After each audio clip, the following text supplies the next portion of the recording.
Cómo ganarse a la gente descubre los principios que funcionan siempre con las personas. Escrito por John Maxwell con derechos reservados.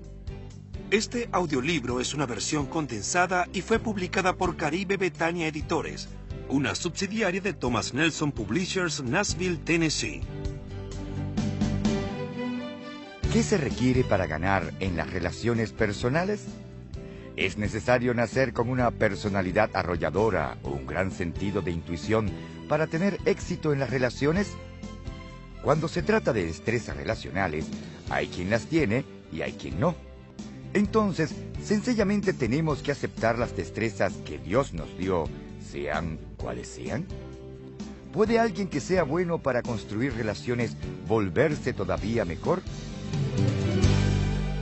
La mayoría de nosotros puede darse cuenta de inmediato que está en presencia de una persona con don de gente. Los individuos que tienen una capacidad excelente para relacionarse con otros se conectan fácilmente con nosotros, nos hacen sentir bien y nos elevan a un nivel más alto. Nuestra interacción con ellos crea una experiencia positiva que nos motiva a querer pasar tiempo con ellos. Algunas personas son tan hábiles para trabajar con la gente que deberían estar en una especie de salón de la fama de las relaciones personales. Me refiero a individuos como Dale Carnegie, John Wooden, Ronald Reagan, Norman Vincent Peale. Asimismo, personas cuyas habilidades relacionadas les harían candidatos al salón de la infamia social. Leona Helmsley, Henry Ford padre, Fran Lorenzo y Dennis Rodman. Sin embargo, no es necesario leer el periódico ni estudiar historia para encontrar esos ejemplos extremos. Uno tiene que lidiar con gente así todos los días, en la calle, en la iglesia, quizás en el hogar y, sin lugar a dudas, en el trabajo. Escuche las siguientes afirmaciones hechas por diferentes personas en solicitudes de trabajo que revelan sus deficiencias en el trato personal. Al director le conviene que yo no tenga que trabajar con gente. La compañía me convirtió en chivo expiatorio, al igual que mis empleadores anteriores. Nota, no interpreten mis 14 empleos anteriores como una señal de inconstancia. Nunca he renunciado a un puesto. ¿Referencias? Ninguna. He dejado un reguero de despojos a mi paso. Tal vez piense que alguno de esos candidatos ahora se desempeña en su lugar de trabajo. ¿Qué precio le daría a las buenas destrezas para tratar con las personas? Pregunte a los ejecutivos exitosos de las compañías más grandes cuál es la característica personal más necesaria para alcanzar el éxito en los puestos de liderazgo y le dirán que es la habilidad de trabajar bien con la gente. Entreviste a empresarios para descubrir qué separa los éxitos de los fracasos y le dirán que es la habilidad para relacionarse con nosotros. Hable con los mejores vendedores y le dirán que el conocimiento de la gente es mucho más importante que el conocimiento del producto. Siéntese a hablar con profesores y artífices, forjadores y dueños de negocios, pastores y padres, y le dirán que las destrezas relacionales hacen la diferencia entre aquellos que se superan y los que no. El don de gente es inestimable porque no importa qué quiera hacer usted, si puede ganarse a la gente, puede ganar en todo. Todos los éxitos de la vida son el resultado de iniciar relaciones con la gente correcta y luego fortalecer esas relaciones con buenas destrezas relacionales. De igual modo, los fracasos en la vida casi siempre pueden atribuirse a fallas en las relaciones personales. A veces, la conexión es obvia. Enredarse con un cónyuge abusivo, un socio corrupto o un familiar vicioso tarde o temprano ocasionará grandes daños. Otras veces el problema es menos dramático, como mantenerse a distancia de un compañero de trabajo con el que uno tiene que interactuar a diario. No poder establecer una relación positiva con un cliente importante o perder oportunidades únicas para alentar a un niño inseguro.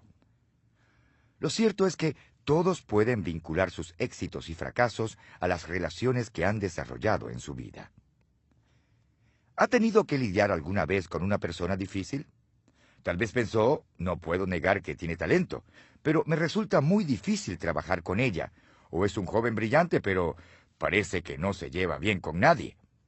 Son personas que nunca alcanzan a desarrollar su máximo potencial porque solo son capaces de lograr una fracción de lo que podrían hacer si supieran cómo ganarse a la gente. No entienden que las buenas relaciones son más que la cubierta del pastel en la vida. Son el pastel mismo, la sustancia que necesitamos para llevar una vida exitosa y satisfactoria. Ahora bien, ¿qué deben hacer las personas que no poseen grandes destrezas relacionales? Debo admitirlo, para mí es muy natural establecer y desarrollar relaciones, pues siempre he sido muy sociable. Sin embargo, también me he esforzado en mejorar mis habilidades innatas. En medio siglo he aprendido mucho sobre los demás y sobre mí mismo, y he condensado esas ideas en 25 principios de interacción que cualquier persona puede aprender. Hasta el individuo más introvertido puede aprenderlos y volverse una persona más sociable, en tanto que alguien a quien le guste socializar podrá convertirse en experto en edificación y mantenimiento de relaciones. Digo esto porque son principios de interacción que funcionan en todos los casos. Se aplican sin importar que uno sea joven o anciano, sanguíneo o melancólico, hombre o mujer, empleado o jubilado. Los he practicado durante décadas y los he visto funcionar en docenas de países a los que he viajado en 6 continentes. Como resultado de aplicar estos principios, he optimizado mis probabilidades de éxito con los demás y he desarrollado relaciones positivas y saludables que me han traído éxito profesional y satisfacción personal. Esto no significa que usted tendrá una relación exitosa con todas las personas que se crucen en su camino, ya que no puede controlar la reacción de otra persona hacia usted. Todo lo que puede hacer es convertirse en la clase de persona que otros quieran conocer y con la cual puedan construir una relación significativa. En la vida, las habilidades que usted emplee y las personas con quienes elija relacionarse determinarán su éxito o su fracaso. He dividido los principios de interacción en este libro conforme a 5 factores críticos que debemos tener en cuenta si queremos ganarnos a la gente. Primero, disposición. ¿Estamos preparados para las relaciones? Segundo, conexión. ¿Estamos dispuestos a enfocarnos en los demás? Tercero, confianza. ¿Podemos desarrollar la confianza mutua? Cuarto, inversión. ¿Estamos dispuestos a invertir en otros? Quinto, sinergia. ¿Podemos crear relaciones en las que todos salgamos ganando? Aprenda y practique los principios de interacción y podrá dar respuesta afirmativa a todas estas preguntas. De este modo alcanzará el éxito en las relaciones personales porque será capaz de desarrollar relaciones sanas, eficaces y satisfactorias. Y usted tiene la oportunidad de convertirse en la clase de persona que también hace exitosos a los demás. ¿Qué podría ser mejor que eso? El factor disposición. ¿Estamos preparados para las relaciones? Debemos admitir que no todo el mundo tiene talento para iniciar, construir y mantener relaciones buenas y saludables. Hay muchos que crecen en hogares disfuncionales y nunca cuentan con ejemplos de relaciones positivas. Algunas personas están tan enfocadas en sí mismas y en sus propias necesidades que es como si los demás no existieran. Otros han sido tan lastimados en el pasado que ven el mundo entero a través del filtro de su dolor, y debido a todo lo que ignoran sobre las relaciones personales, no se conocen a sí mismos ni saben cómo relacionarse con otros de forma saludable. Se necesitan personas con destrezas relacionales saludables para construir relaciones excelentes. Ese es el punto de partida para todo. Creo que existen ciertos fundamentos indispensables para preparar bien a la gente para las relaciones. Estos determinan el éxito en el factor disposición. Los componentes esenciales están contenidos en los siguientes 5 principios de interacción. El principio del lente. Quiénes somos determina cómo vemos a los demás. El principio del espejo. La primera persona que debemos examinar, nosotros mismos. El principio del dolor. Las personas heridas hieren a los demás y son heridos fácilmente por ellos. El principio del martillo. Nunca use un martillo para matar la mosca que se paró en la cabeza del otro. El principio del ascensor. Podemos elevar a los demás o llevarlos al suelo en nuestras relaciones. La persona que carezca de alguno de estos componentes esenciales no estará bien preparada para las relaciones y como resultado tendrá problemas recurrentes al trabajar con otros. Si usted o alguien que usted conoce parece incapaz de construir la clase de relaciones positivas que todos los seres humanos desean, la razón puede ser un problema de disposición. Al aprender estos 5 principios de interacción, usted se preparará para la creación de relaciones positivas y saludables. El principio del lente. Quiénes somos determina cómo vemos a los demás. La pregunta que debo responder es, ¿cuál es mi percepción de los demás? Un viajero que se acercaba a una ciudad grande preguntó a un anciano sentado junto al camino, ¿cómo es la gente en esta ciudad? ¿Y cómo eran allá de donde usted viene?, preguntó el hombre. Terribles, contestó el viajero, desconsiderados, deshonestos, detestables en todo sentido. Ah, dijo el anciano, esa es la clase de gente que va a encontrar en esta ciudad. Apenas acababa de irse el viajero cuando llegó otro a averiguar sobre la gente de esa ciudad. De nuevo el anciano le preguntó cómo era la gente en el lugar que acababa de dejar el viajero. Era gente honesta, decente, trabajadora y generosa, declaró el segundo viajero. Me dio tristeza dejar el lugar. Pues esa es la misma clase de gente que encontrará aquí, respondió el anciano. La manera como vemos a los demás es un reflejo de nosotros mismos. Si soy una persona que confía en los demás, les veré como personas confiables. Si critico a los demás, veré a los demás como mis críticos. Si me intereso en los demás, les veré como gente compasiva. Su personalidad se trasluce cada vez que usted habla acerca de los demás e interactúa con ellos. Alguien que no le conozca podría decir mucho acerca de usted basándose en una simple observación. Todos tenemos un marco de referencia personal que proviene de nuestras actitudes, presuposiciones y expectativas en cuanto a nosotros mismos, a otras personas y la vida en general. Estos factores determinan si somos optimistas o pesimistas, alegres o depresivos, confiados o sospechosos, amistosos o reservados, valientes o tímidos. Lo que uno enseñe se deriva de cómo ve la vida, y nuestra manera de ver la vida se deriva de quiénes somos. Hace unos años tuve la oportunidad de enseñar liderazgo al equipo profesional de fútbol americano de San Luis, Missouri.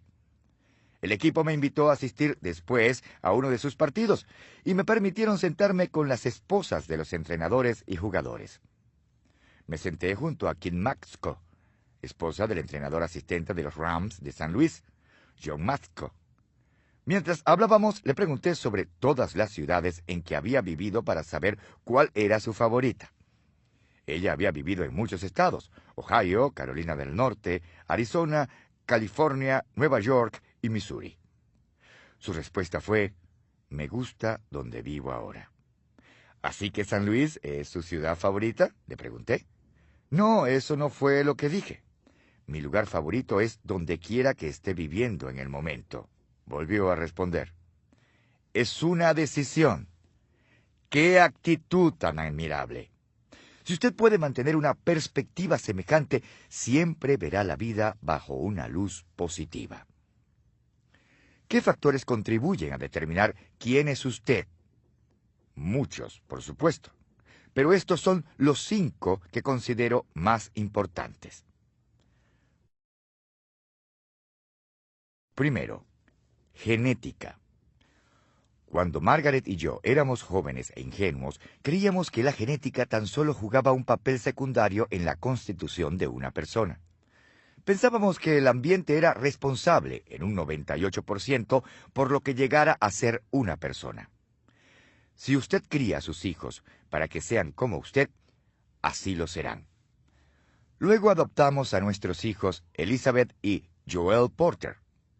Descubrimos que la crianza, el desarrollo del carácter, la educación y la instrucción espiritual son factores importantes, pero algunas cosas son parte intrínseca de la gente y van a permanecer allí, sin importar en qué ambiente se desarrollen. Su constitución genética puede ser tanto buena como mala noticia para usted. Hay algunas cualidades y características que usted recibió al ser creado que son maravillosas. Y esto es cierto para cada ser humano en el planeta. Sin embargo, también hay cosas que a usted no le gustan. Es posible que le toque aprender a vivir con ellas. Pero en lo relacionado con el carácter, preste mucha atención a sus debilidades. En lo relacionado con los talentos, enfóquese en sus puntos fuertes. En esto no tenemos opciones, porque nadie puede cambiar sus genes. Sin embargo, de los 5 factores principales que determinan quién es usted, es el único que no puede cambiar con sus decisiones, mientras que los otros 4, por lo menos en cierta medida, dependen de usted. Segundo, imagen personal. La gente es como el agua. Cada uno encuentra su propio nivel. Una persona con una imagen negativa de sí misma esperará lo peor, dañará sus relaciones y encontrará a otros que también sean negativos. Aquellos que tienen una imagen positiva de sí mismos esperarán recibir lo mejor en la vida, y aquellos que tienen una imagen personal positiva y fidedigna tendrán mayor probabilidad de alcanzar el éxito, ver a los demás como exitosos en potencia y relacionarse con otras personas exitosas. Tercero, experiencias en la vida. Piensa en algunas de sus experiencias de la infancia. Si tuvo grandes éxitos deportivos, es probable que se hayan vuelto una parte importante de su vida. Si hacía amigos con facilidad, es probable que ahora disfrute la compañía de la gente.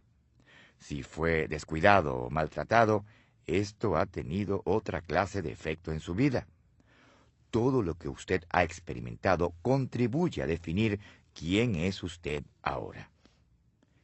Nosotros no escogemos todas las experiencias de nuestra vida, y esto es en particular muy cierto sobre nuestra infancia. Sin embargo, sí elegimos muchas de las experiencias que tenemos ahora.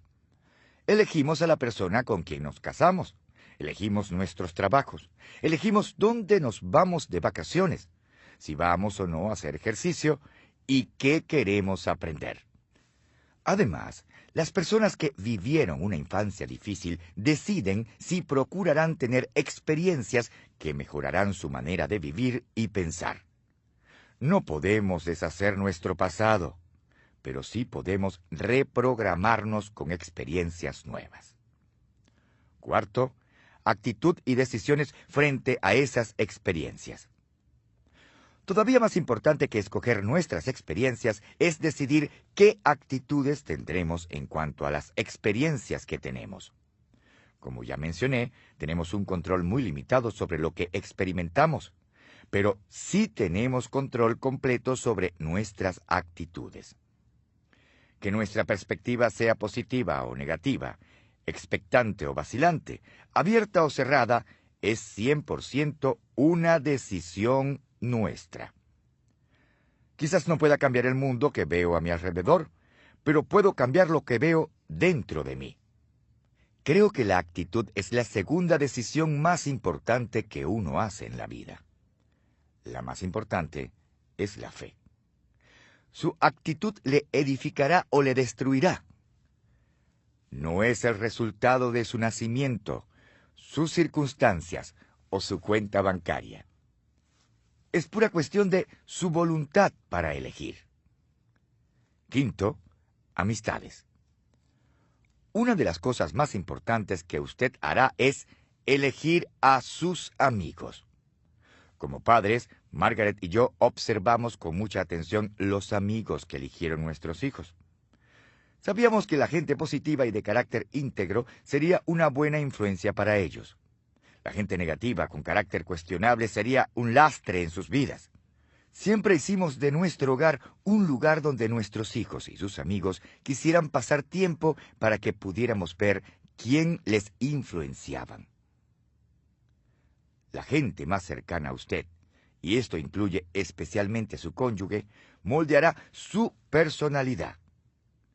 ¿No ha visto cómo un joven a quien le ha ido bien empieza a tener problemas de toda clase cuando empieza a pasar tiempo con chicos que se meten en problemas?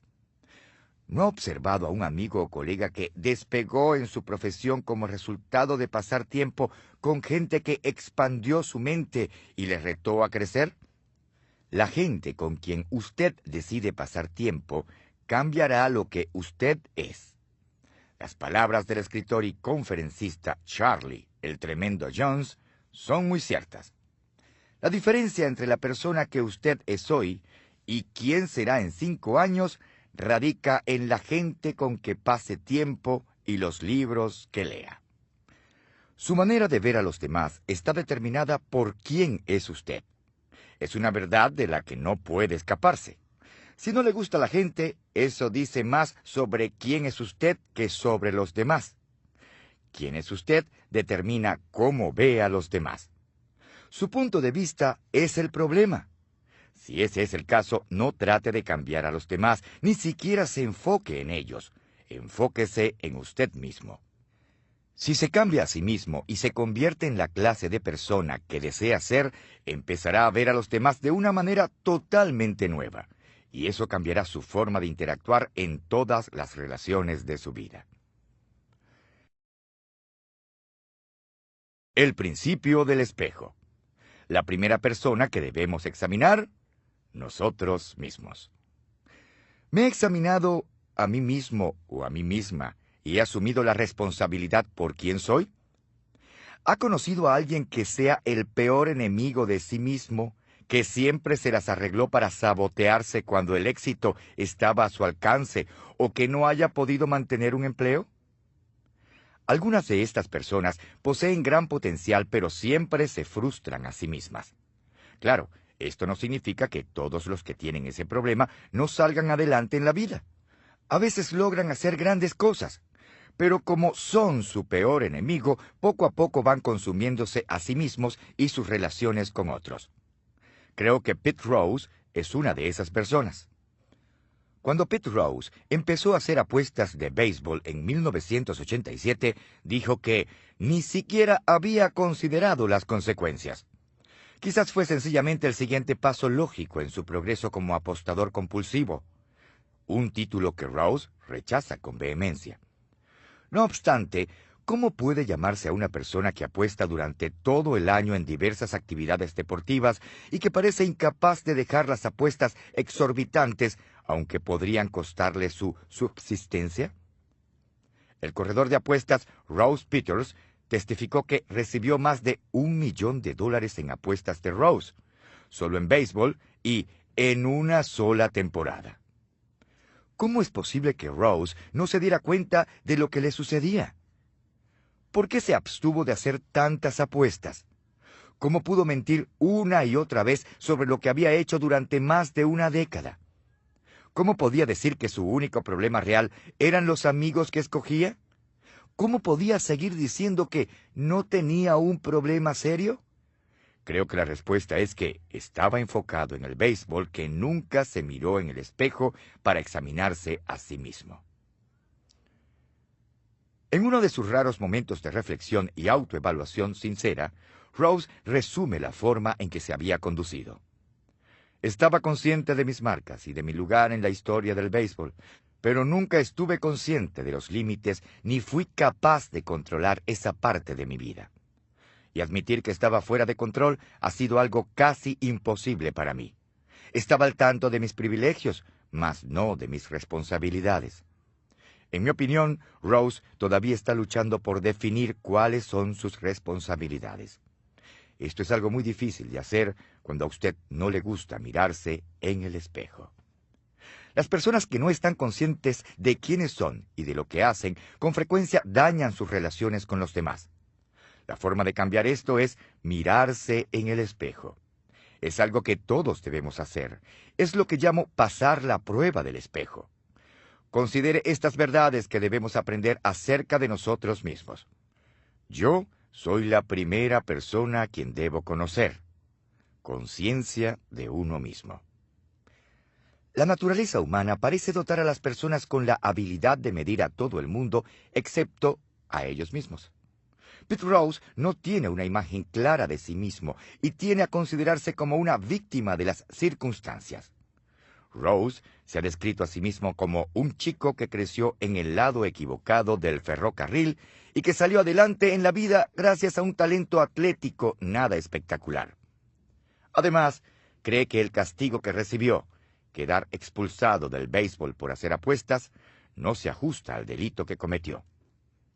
Algunas personas están dotadas con una capacidad natural de tener conciencia de sí mismas. Thomas Armstrong, el autor de 7 tipos de inteligencia, señala que estas personas poseen inteligencia personal interior. Alcanzar esa clase de conciencia de uno mismo no es fácil para la mayoría de las personas, pues es un proceso que a veces puede ser lento y requiere de un esfuerzo intencional. Yo soy la persona con quien debo relacionarme bien. Imagen de uno mismo. La imagen que usted tenga de sí mismo restringe su capacidad para desarrollar relaciones saludables. Una imagen propia negativa impedirá que una persona talentosa alcance el éxito. Y aunque una persona con una imagen deficiente de sí misma logre algún éxito, este no durará, pues tarde o temprano la persona se bajará al nivel de sus propias expectativas. En cierto sentido, es una especie de tributo a la confianza de Pete Rose en sí mismo que su falta de autoconciencia no le haya afectado mucho antes. El popular psicólogo y autor con éxito de ventas en el New York Times, Phil McGraw, afirma: «Siempre digo que la relación más importante que usted jamás tendrá es con usted mismo. Tiene que ser primero su propio mejor amigo». ¿Cómo puede uno ser el mejor amigo de alguien a quien no conoce o que no le gusta? Es imposible. Por eso es tan importante descubrir quién es usted y esforzarse en llegar a ser alguien a quien usted respeta y encuentra agradable. La gente que experimenta dificultades en sus relaciones muchas veces es tentada a mirar a todos menos a sí misma para explicar el problema. No obstante, siempre debemos empezar haciendo un examen objetivo de nosotros mismos y debemos estar dispuestos a cambiar todas las deficiencias que tengamos. El crítico Samuel Johnson aconsejó que aquel que tiene tan poco conocimiento de la naturaleza humana como para buscar la felicidad por medio de cambiar cualquier cosa que no sea su propia disposición, desperdiciará su vida en esfuerzos infructuosos y multiplicará las aflicciones que tanto desea evitar. Hace unos años, cuando viajé a Nueva Zelanda para ofrecer una conferencia, me quedé en un hotel de la capital.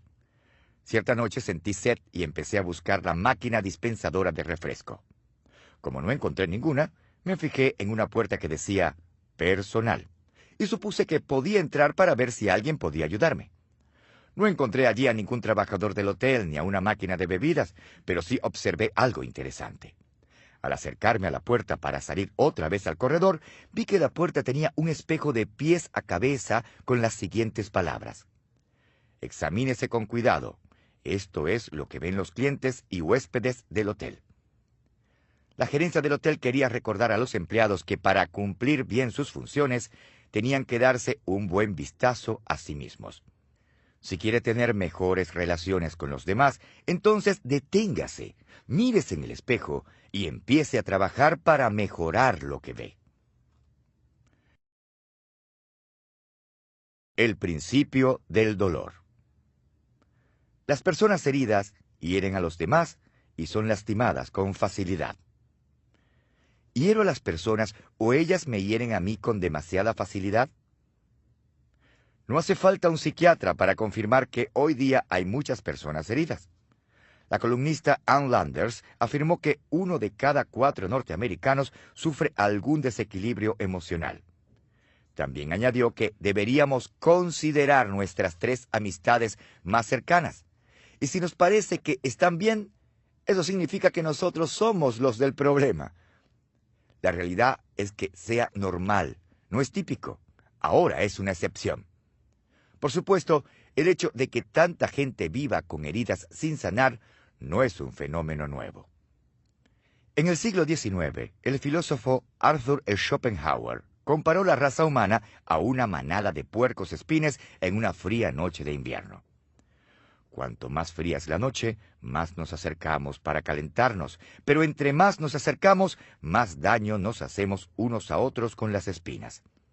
Así, en la noche solitaria del invierno terrestre, llega el momento en que empezamos a separarnos y a deambular por nuestra propia senda hasta que morimos congelados en nuestra soledad. Schopenhauer era bastante pesimista, y a diferencia de él, creo que hay esperanza para todos. Sin embargo, también sé que no podemos ser ingenuos en cuanto a la situación de la gente. Una gran cantidad de individuos está alimentando heridas profundas. El poeta alemán Hermann Hesse escribió: si detestas a una persona, detestas algo en él o ella que es parte de ti mismo. Lo que no es parte de nosotros no nos molesta. Estoy de acuerdo con su punto de vista. Cuando una persona herida explota, es en respuesta a lo que sucede en su interior, más que a lo que sucede a su alrededor. Es porque siente o cree que hay algo negativo dentro de ella. El problema es que la gente que no cree en sí misma nunca triunfará y también impedirá el éxito de quienes le rodean. A comienzos de mi carrera pastoral, hice muchas sesiones de conserjería, algo que después delegué a otros miembros del equipo porque no tenía el temperamento adecuado para hacerlo. Sin embargo, en el transcurso de los años, he aconsejado a suficientes parejas heridas como para observar que su interacción casi siempre sigue el mismo patrón. Uno de los 2 cónyuges vomitaba emocionalmente, y luego el otro lo limpiaba. Lo vi pasar una y otra vez. Y siempre el individuo más herido era el que hacía más daño a la otra persona. Las personas heridas no solo hacen daño a otros, sino que también son lastimados fácilmente por otros. Mi amigo Kevin Myers lo ilustra de esta manera. Si alguien tiene una astilla en el dedo y la deja allí, el dedo no solo duele, sino que se inflama e infecta. Después, si otra persona tan solo lo roza al pasar, el individuo se retuerce de dolor y exclama: ¡me lastimaste! No obstante, la realidad es que el problema no es con la persona que se topó con el dedo inocentemente. Es con la persona que tiene la astilla encarnada y que no se ha encargado de curar la herida. El dolor emocional opera de forma similar. La gente herida reacciona de forma exagerada y sobreprotege. También intentan ejercer una influencia desmedida, y con esto quiero decir que controlan la relación. Al interactuar con otros, recuerde esto: siempre que la reacción de una persona es mayor que el asunto en cuestión, la reacción casi siempre tiene que ver con otro asunto. Las personas heridas no solo hacen daño a otros y son lastimadas fácilmente por otros, sino que muchas veces se hieren a sí mismas. En una vieja rutina cómica sale un sabelotodo al que le encanta sermonear a su amigo en la estación donde esperan cada mañana para tomar el tren. En cada oportunidad, el sabelotodo habla mientras golpea el pecho de su amigo con el dedo. Por supuesto, esto no le cae muy bien al otro hombre, así que un día decide ponerle punto final. Al día siguiente, de camino a la estación, se encuentra con un tercer amigo y dice: ya me harté de que ese sabelotodo me sermonee todo el tiempo y me golpee el pecho con el dedo. Hoy voy a tomarlo por sorpresa. ¿Qué vas a hacer?, le pregunta el amigo. El primer hombre abre su abrigo para revelar 3 tacos de dinamita que tiene atados al pecho.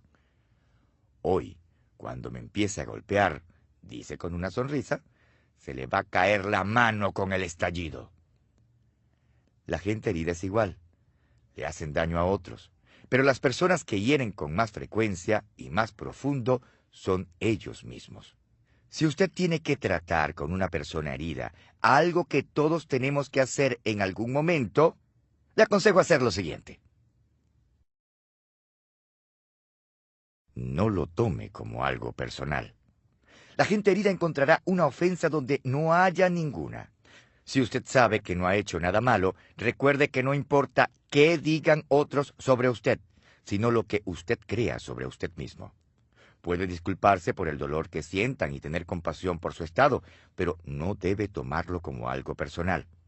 Eso puede ser difícil, incluso para una persona con una imagen saludable de sí misma, pero vale la pena el esfuerzo.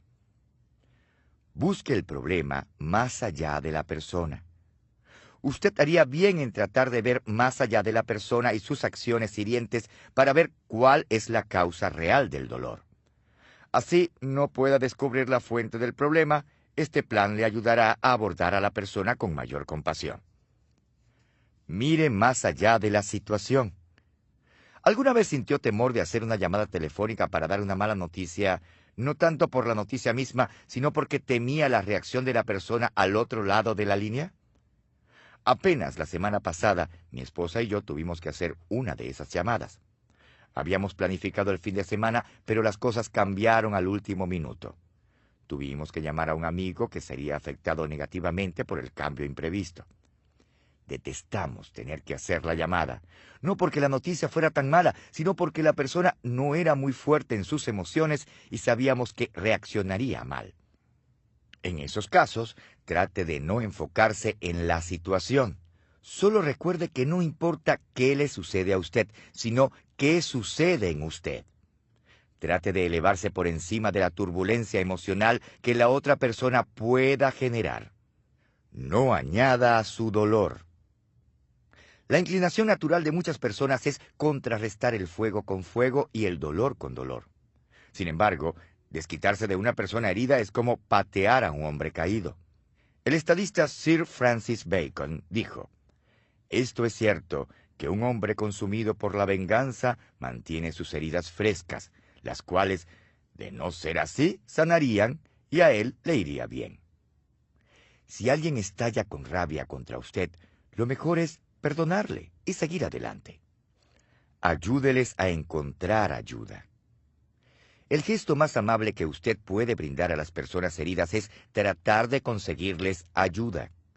Algunas personas no quieren lidiar con sus problemas y usted ciertamente no debe procurar que reciban ayuda a la fuerza, pero siempre puede optar por extenderles una mano. El proceso de sanidad puede tomar mucho tiempo, como sucedió con Tom, pero se sabe de gente muy amargada que ha podido superarse. Al principio de este capítulo se formuló esta pregunta: ¿hiero a las personas o ellas me hieren a mí con demasiada facilidad? Si su pregunta fue afirmativa, entonces necesita responder una segunda pregunta. ¿Estoy preparado para trabajar en mis problemas y superar mi dolor? Esta es la clave. La mayoría de la gente quiere una cura instantánea, algo que les proporcione alivio momentáneo. Por eso es que algunos optan por estallar con improperios, ya que hacerlo les hace sentirse mejor temporalmente. Otros usan el alcohol, la comida, el sexo o cualquier otra cosa para mitigar el dolor. Pero como dice mi amigo Kevin Myers, si usted quiere mejorar, necesita más que un remedio instantáneo. Usted necesita ponerse en forma. La gente que procura estar en buena forma en sus emociones no busca un alivio momentáneo, buscan hacer lo correcto. ¿Cómo puede estar seguro de qué clase de persona es usted? La gente que busca remedio instantáneo deja de trabajar en resolver el problema tan pronto siente alivio del dolor o la presión. La gente que procura arreglar su problema de verdad continúa haciendo lo correcto y mejorando aunque la incomodidad se desvanezca. Para analizar sus heridas del pasado y evaluar sus problemas emocionales se requiere a veces la ayuda de un consejero profesional. Y es posible que el proceso le parezca insoportable, pero bien vale la pena. Hace poco leí una historia que presenta una buena analogía de lo que esto implica. En marzo de 1995, la compañía de limpiezas de tubería Watertown, Connecticut, realizaba trabajos bajo las calles de Riverhead, Massachusetts, para limpiar un conducto de alcantarillado de 10 pulgadas. Los trabajadores encontraron muchos de los artículos usuales que tapan ese tipo de cañerías. Sin embargo, también descubrieron muchas otras cosas. 61 anillos, monedas de colección y artefactos de plata. La mala noticia es que los trabajadores tuvieron que hacer un trabajo muy desagradable. La buena noticia es que les permitieron conservar los artículos valiosos que descubrieron en el proceso. Si su capacidad de interacción personal también está tapada, usted tal vez tenga que hacer excavaciones nada placenteras para conseguir la situación, y es posible que le toque lidiar con cosas muy feas. Sin embargo, la recompensa es que podrá descubrir algunos tesoros que ni siquiera sabía que existían, y al final de su duro trabajo puede desarrollar una capacidad para desarrollar relaciones sanas. El principio del martillo. Nunca use un martillo para matar la mosca que está parada en la cabeza del otro. ¿Dirían otros que reacciono exageradamente a los detalles minúsculos en una relación? Mi esposa Margaret y yo nos casamos en junio de 1969. Y como la mayoría de las parejas, creíamos con gran ingenuidad que todo iría de maravilla de allí en adelante. Por supuesto, no pasó mucho tiempo antes de que nos viéramos enfrascados en los desacuerdos leves que todas las parejas experimentan, en especial cuando apenas empiezan a ajustarse a la vida matrimonial. Como la mayoría de la gente, yo pensaba que tenía la razón casi todo el tiempo, y se lo hacía saber a Margaret.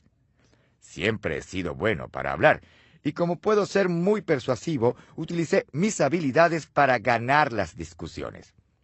Nunca alzamos la voz ni nos gritamos el uno al otro, pero siempre me aseguraba de salir ganando.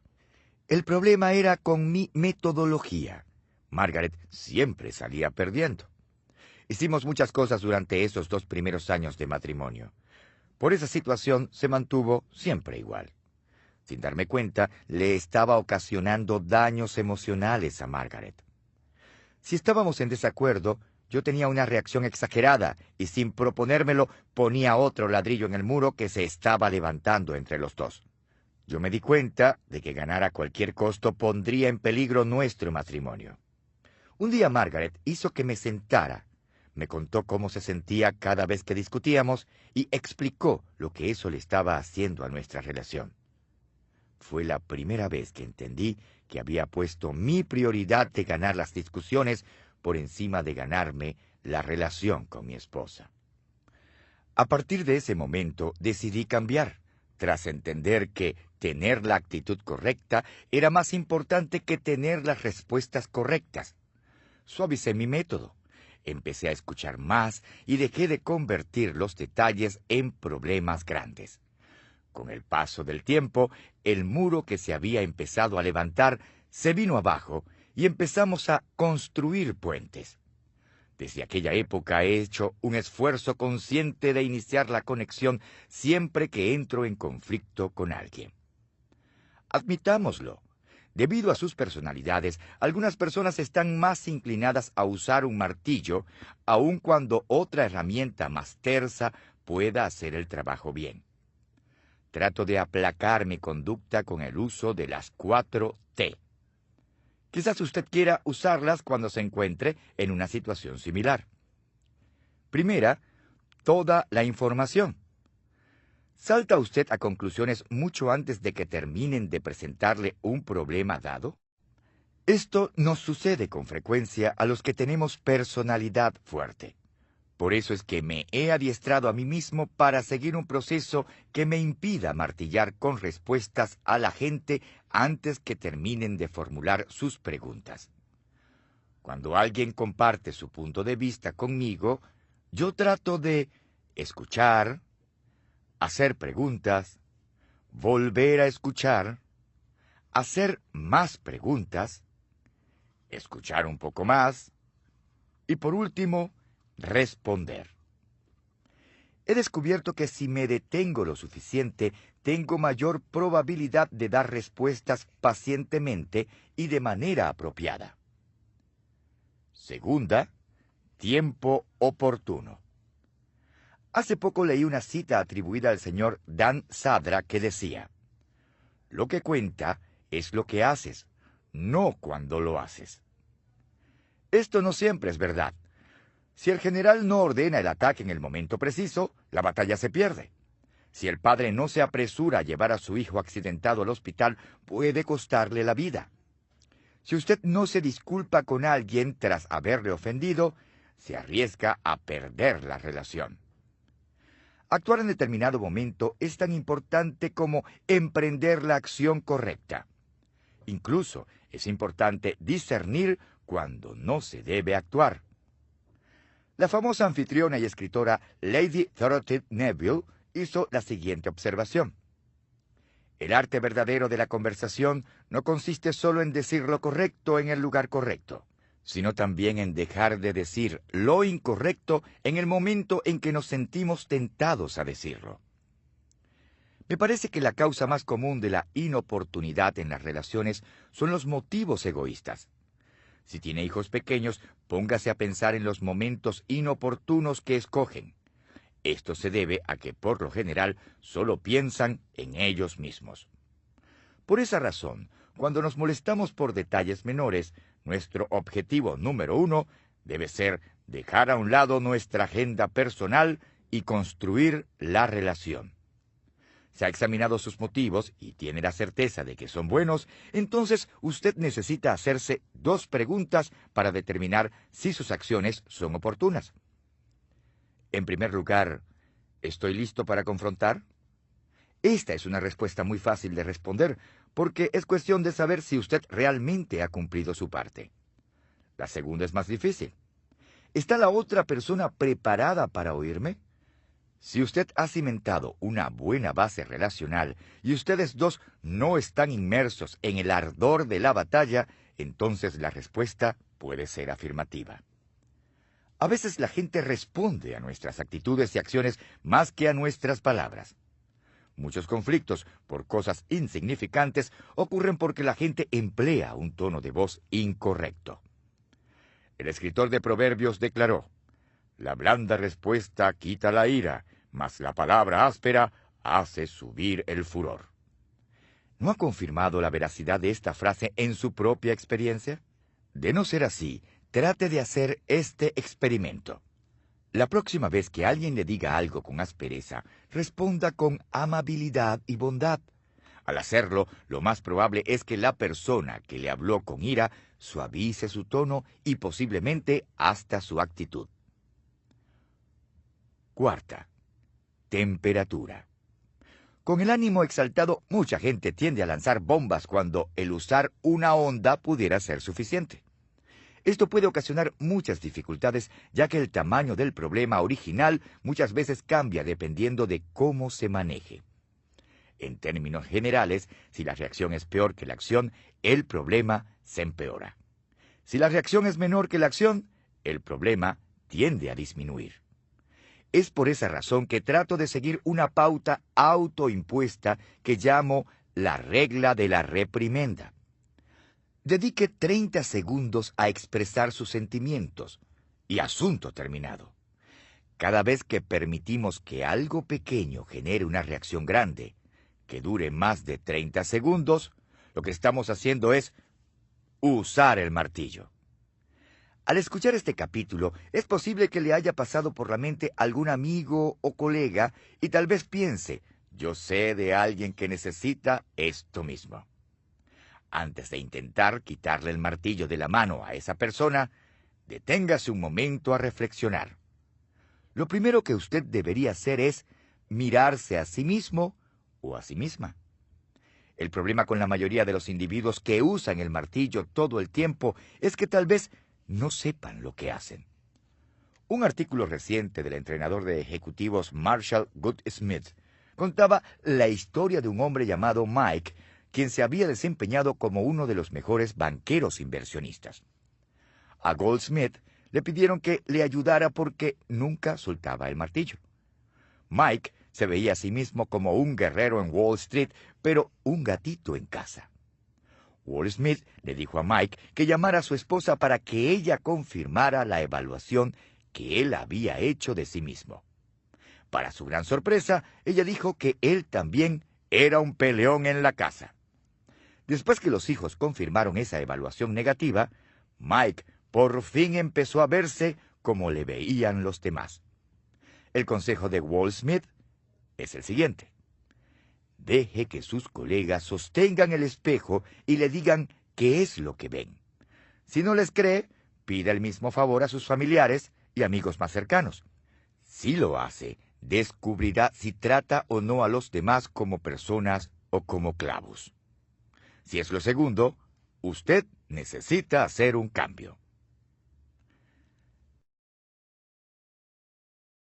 El principio del ascensor. Podemos elevar a los demás o llevarlos al suelo en nuestras relaciones. ¿Dirían los demás que les elevo o que les arrastro por el suelo? La gente o bien valora a los demás y aligera su carga al elevarse de este modo, o restan valor a los demás al pensar solo en sí mismos y arrastran a la gente por el suelo en el proceso. Pero yo llevaría el concepto un paso más adelante. Creo que la intensidad con la que elevamos o arrastramos a otros puede determinar que existen realmente 4 tipos de personas en cuanto a relaciones se refiere. Primero, algunas personas añaden algo a la vida y las disfrutamos. Muchas personas en este mundo desean ayudar a otros. Estas personas son las que añaden, porque les hacen la vida más agradable y placentera a los demás. El evangelista D. L. Moody aconsejó a la gente a hacer todo el bien que uno pueda, a toda la gente que uno pueda, de todas las maneras que uno pueda, por tanto tiempo como uno pueda. Moody fue uno de los que añaden a la vida de los demás. La gente que añade valor a otros casi siempre lo hacen de manera intencional. Lo digo porque añadir valor a otros requiere que una persona dé de sí misma, y esto muy rara vez ocurre por accidente. Me he esforzado en ser esa clase de personas. Me gusta la gente y me propongo ayudar a cuantos puedo. Para ello me he fijado la meta de ser un amigo. Hace unos años, mi sobrino Troy vino a vivir con nuestra familia después de terminar la universidad y fue a trabajar para una compañía de préstamos hipotecarios. Troy era inteligente, trabajaba duro y quería ser exitoso. Nosotros quisimos ayudarle, así que le di algunos consejos antes que empezara su nuevo trabajo. Le sugerí que hiciera lo siguiente: llegar temprano y quedarse hasta tarde.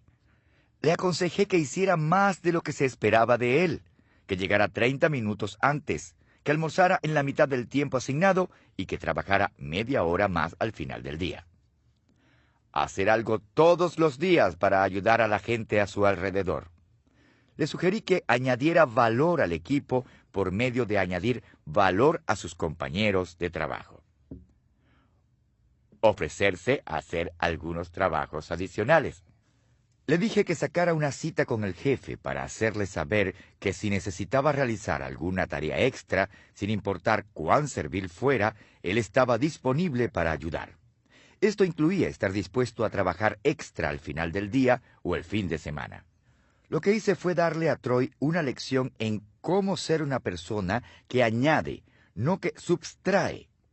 Como resultado, Troy añadió valor a la gente que lo rodeaba y a la compañía, tanto así que ascendió con rapidez en la organización antes de cumplir los 30 años.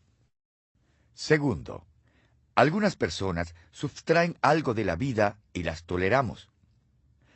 En su obra Julio César, el personaje Cassius del dramaturgo William Shakespeare afirma: un amigo debería sobrellevar las aflicciones de su amigo. En cambio, Brutus hace las mías mayores de lo que son. Eso mismo hacen los que subtraen, pues no hacen más llevaderas nuestras cargas, sino que vuelven más pesadas las que ya tenemos. Lo triste es que casi siempre lo hacen de forma muy intencional. Si usted no sabe cómo añadir a los demás, es posible que sustraiga por omisión. En las relaciones, recibir es fácil, dar es mucho más difícil. Es similar a la diferencia entre construir algo y derribarlo. Un artesano hábil dedica mucho tiempo y energía para construir una silla hermosa, pero no se requiere ninguna habilidad para despedazarla en cuestión de segundos. Tercero, algunas personas multiplican algo en la vida y las valoramos. Cualquier persona que así lo desee puede aprender a añadir a los demás. Para ello solo se necesita el deseo de elevar a la gente y la intencionalidad para llevarlo a cabo. Esto es lo que George Crane trató de enseñar a sus estudiantes. Sin embargo, para llegar a otro nivel en las relaciones, para convertirse en un multiplicador, uno tiene que ser intencional, estratégico y capaz. Entre más talentos y recursos posea una persona, mayor será su potencial para convertirse en multiplicador. Cuarto, algunas personas dividen algo en la vida y las evitamos. Los que dividen son personas que realmente nos llevan al sótano, pues se proponen arrastrarnos tan bajo como puedan y todas las veces que puedan. Son como el presidente de la compañía que envió un memorándum a su director de personal que decía: busque en la organización a un hombre joven, agresivo y alerta que sea capaz de reemplazarme y tan pronto lo encuentre, despídalo. Los que dividen son bastante dañinos, porque a diferencia de los que sustraen, sus acciones negativas casi siempre son intencionales. Son personas hirientes que quieren verse o sentirse mejor como sea, y muchas veces para lograrlo tratan de hacer que a otra persona le vaya peor que a ellos. Como resultado, dañan relaciones y causan desastres en la vida de la gente. Creo que en lo más profundo de su ser, todas las personas, hasta las más negativas, quieren ser como ascensores que elevan a todos a su alrededor. Todos queremos ser una influencia positiva en la vida de otros, y la verdad es que sí podemos serlo. Esta es una cita que siempre me ha gustado. Pasaré por este mundo nada más que una vez. Por eso, cualquier bien que pueda hacer o cualquier bondad que pueda mostrar a cualquiera de mis semejantes, déjame hacerlo ahora. No puedo postergarlo ni descuidarlo, pues no volveré a pasar por aquí otra vez. La gente que eleva a los demás no espera hasta mañana, o que llegue algún día mejor para ayudar a la gente, sino que actúa ahora mismo. Cada persona en el mundo tiene la capacidad de convertirse en alguien que eleva a los demás. Usted no tiene que ser rico, ni necesita ser un genio. No necesita tener una vida perfecta, pero sí tiene que interesarse en la gente e iniciar las actividades que elevarán a los demás. No deje que pase otro día sin elevar a la gente en su vida. Esto hará posible un cambio positivo en las relaciones que ya tiene y abrirá paso a muchas más. Antes de proseguir, revisemos los principios de interacción que se relacionan con el factor disposición. El principio del lente, quiénes somos, determina cómo vemos a los demás. El principio del espejo, la primera persona que debemos examinar, nosotros mismos. El principio del dolor, las personas heridas hieren a los demás y son lastimadas con facilidad. El principio del martillo, nunca use un martillo para matar la mosca parada en la cabeza de otro. El principio del ascensor, podemos elevar a los demás o llevarlos al suelo en nuestras relaciones.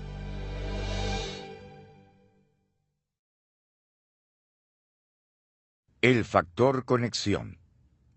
¿Estamos dispuestos a enfocarnos en los demás? Todos los seres humanos poseen el deseo de conectarse con otras personas sin importar cuán jóvenes o ancianos, introvertidos o extrovertidos, ricos o pobres, educados o ignorantes sean. La necesidad de conexión es motivada a veces por un deseo de recibir amor. Pero también puede darse por sentimientos de soledad, la necesidad de aceptación, la búsqueda de satisfacción o el deseo de tener éxito en los negocios. ¿Cómo podemos satisfacer nuestro deseo de relacionarnos? ¿Cuál es la mejor manera de empezar? En otras palabras, ¿cómo podemos conectarnos? La respuesta es que debemos dejar de pensar en nosotros mismos y empezar a enfocarnos en las personas con quienes deseamos construir relaciones. Por eso la pregunta clave en el factor conexión es: ¿está usted dispuesto a enfocarse en los demás? Para aumentar su probabilidad de conectarse con otra persona, usted necesita entender y aprender los siguientes 6 principios de interacción. El principio de la perspectiva. Toda la población del mundo, con una pequeña excepción, está compuesta por los demás seres humanos. El principio del intercambio. En vez de poner a otros en su lugar, debemos ponernos nosotros en el lugar de ellos. El principio del aprendizaje. Cada persona que conozcamos tiene el potencial de enseñarnos algo. El principio del carisma. La gente se interesa en la persona que se interesa en ellos. El principio del número 10. Creer lo mejor de la gente, por lo general, saca a relucir lo mejor de la gente. El principio de la confrontación. Interesarse en las personas debe preceder el confrontarlas. Tan pronto deje de preocuparse tanto por usted mismo o por usted misma, y empiece a fijarse en los demás y en lo que desean, construirá puentes para alcanzarles y se convertirá en la clase de persona a quien otros querrán acercarse. Estas son las llaves